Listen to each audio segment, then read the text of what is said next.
कल supreme court ने एक कानून पर रोक लगा दी है जो कि दलित, पिछड़े, आदिवासियों के लिए जातिगत भेदभाव कैंपस और यूनिवर्सिटी के अंदर जो होता था उसको रोकने के लिए सरकार ने बनाया था। लेकिन अब जो है सुप्रीम कोर्ट ने उस पर रोक लगा दी है।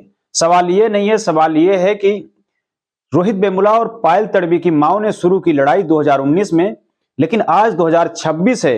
इतना लंबा समय बीत जाने के बाद भी वही हुआ जो होने वाला था, क्योंकि जहां से लड़ाई शुरू हुई थी आज वहीं पर स्थगित हो गई है। क्योंकि इतना लंबे समय बीत जाने के बाद भी सरकार क्या इतने लंबे समय तक सो रही थी?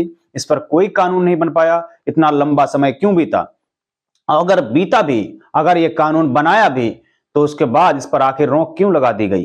क्योंकि ये तो कानून सिर्फ जातिगत भेदभाव के लिए बनाया गया था। लेकिन सुप्रीम कोर्ट ने इसको जो है क्या कारण बताया? सुप्रीम कोर्ट ने कहा है अस्पष्ट है और इसका दुरुपयोग किया जा सकता है। फिलहाल कानून तो ऐसे लगभग में सभी हैं जिनका दुरुपयोग नहीं किया जा सकता। ऐसा कौन सा कानून जिसका दुरुपयोग नहीं किया जा सकता है? सभी का दुरुपयोग किया जा सकता है।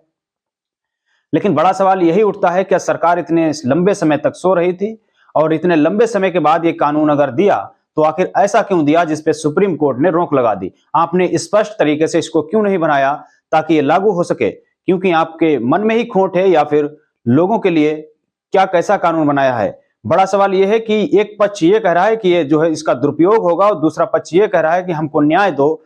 दोनों पक्ष अपनी अपनी कह रहे हैं, लेकिन बीच में बचता है स्टूडेंट जो कि लंबे समय से इससे प्रताड़ित हो रहा है और अपनी जान भी गंवा रहा है। उनके घर वाले, उनके माता पिता हैं, वो किस तरीके से अपना जीवन यापन करते होंगे उनके मरने के बाद, ये भी आपको सोचना बहुत जरूरी है। क्योंकि ये जो कानून आया है उस पर सुप्रीम कोर्ट ने रोक लगा दी है। फिलहाल इस आधे अधूरेपन का किसको फायदा हो रहा है, कमेंट करके जरूर बताइएगा। द न्यूज आर्टिकल को आपने सब्सक्राइब नहीं किया है तो इसको सब्सक्राइब जरूर कर लीजिए। बेल आइकन पे दबाएं, वीडियो को ज्यादा शेयर करें। धन्यवाद।